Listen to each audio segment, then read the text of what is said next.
kanina sa Naiyawan. Sobrang daming tao. Grabe. As in, dami.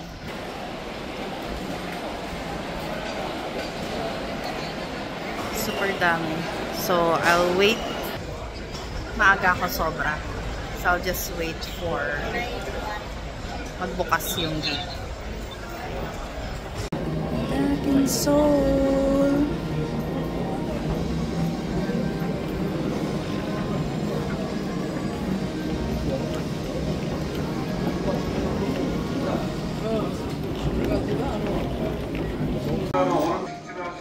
What is this?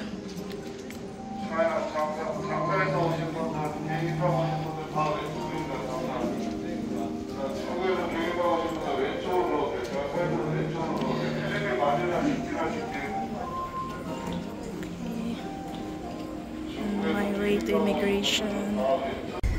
Here at Arex. Waiting for Arex. Dito makapasok ng gate kung hindi 30 minutes before. Kaso 7:28 pa yung ticket ko. So it's only 6:13. So hindi pa ako talaga makakapasok. Mga 40 minutes pa. Let's see you. Ayan na. I'm back in Seoul. Okay. I wish ganitong airport natin. Okay. So doon sa right side yung all-stop na train. Tapos dito naman sa left side yung express. So first time kong mag-Arex from Incheon kasi usually naka-airport bus ako. But this time around, yeah, I'll try doing Arex. Tapos drop ko yung big luggage ko doon sa hotel ko in Insadong. And then I'll go back to Seoul Station for my KTX to Busan.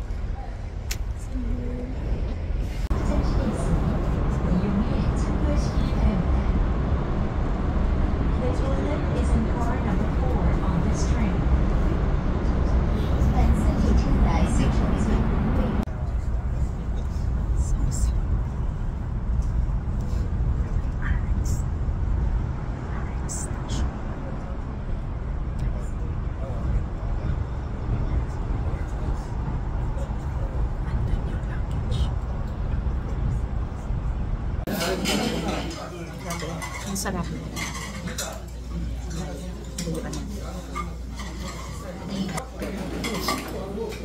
So, bali hahaluan mo lang ito. Pinuha na natin yung shrimp. Parang alamang. Tapos, pwede mo namang haluan na lang ng rice. Pero, ako gusto ko konti-konti muna. Sulit. It's good for tuna to.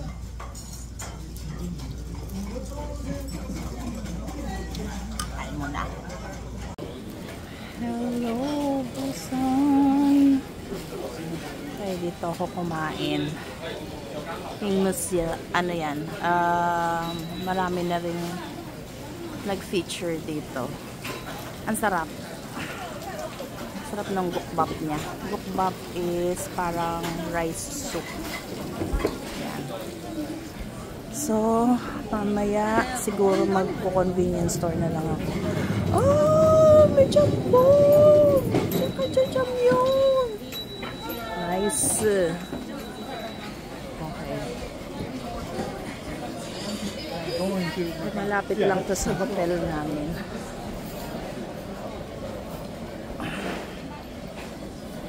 Grabe, ngayon lang ako matinong parang 12 hours akong bumabiyahe simula 12 ng madaling araw. Sorry. Oh! Thank you.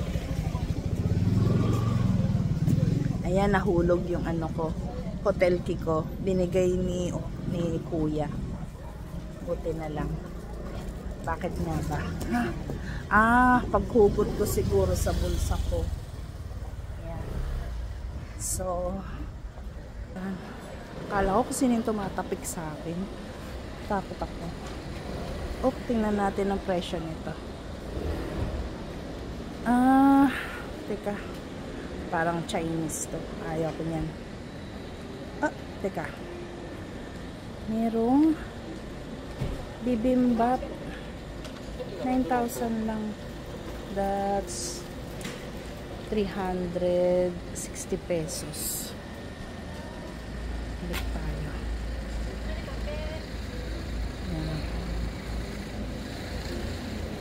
Ito na lang binigay ni kuya. Kamukha siya ni ano. Yung batang to. May artistang kamukha yung tumapik sa aking bagets. Natukam naman ako sa burger. Diet protein burger. Wow! Ice cream. Bawal na tayo dyan. So, paano na nga ba ako babalik? Teka muna. Yun. Okay. Gets ko na. Ito na siya. Pero, pupunta muna ako sa Hyunyeol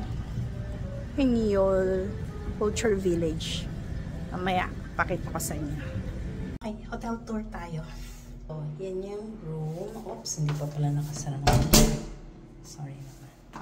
Tapos, usually, they will give you sleepers dito sa, well, sa loob. Pero, iwan pa rin talaga yung shoes dito. Then, CR muna. Malaki. Actually, sobrang mura nito. Less than 3,000 per night. Gusto ko yung rain shower nila. Ang laki. Okay. So, full size bathtub. Tapos, syempre, ang ating very reliable na CR. Then, syempre yan. Ang ating mirror. May sink dyan. Tapos, itong gusto ko dito, meron silang sarili talagang sleepers pang banyo. Okay, ang downside lang nito, pag nag-shower ka doon, bagsak ang tubig dyan. Tapos, ang ginagawa ko, nililipat ko tong floor rug na to doon para to absorb kung ano man yung talsik ng tubig. Pero sobrang, yan. Tapos, yan na yung room. Ang laki niya, actually. For Seoul standard. Yan. Tapos meron siyang table dyan. So, dyan ka pwede mag-work. Meron kang separate na lavatory dito. Kung gusto mag-toothbrush or mag-wash ng face. Yan. Tapos meron ka uling mirror dyan. Tapos, yan. Meron dyan, sorry, andyan yung gamit ko. Meron dong towels. May Netflix. So, papa-assist ka lang na papalitan ng subtitle. Tapos, yung kama is really big. Double lang to. Pero para siyang queen size na. Yan. Yan. So, we're happy. Tapos, friendly naman yung staff. Tapos, yun lang. Wala silang breakfast. Pero sobrang mura to for 2,900 yata. Parang 8,000 plus ko to for 3 nights. Syempre may discount ako with Agoda. Pero yan. Magstay ako ulit dito if ever I go back. Ayun pala. So nandito yung mini fridge. Tapos nire-refill nila 3 bottles of water every day. Tapos ang maganda dito, so meron siyang sariling hair straightener, meron siyang blower, tapos meron siyang, kung gusto mo ng hairspray dito. So hindi naman ako gumagamit ng, although siguro nililinis naman nila yan, syempre I have my own hair straightener dito. Yan, tapos yung coffee lang nila, yan, walang sugar and cream, so hindi kang ginagamit. Yan. So, napaka-spacious niya. Tapos, actually, hindi ko to alam. Hindi ko pa to nabuksan. Wala lang. Sink lang pala. Yan. So, yan. Sobrang laki. Okay, so if ever you want to go to Busan, ito, I recommend this hotel. So, nandoon din as any other hotels nung Japan at saka Korea. They have facilities na meron kayo dong microwave sa baba. So, you can reheat your food there. Yan lang.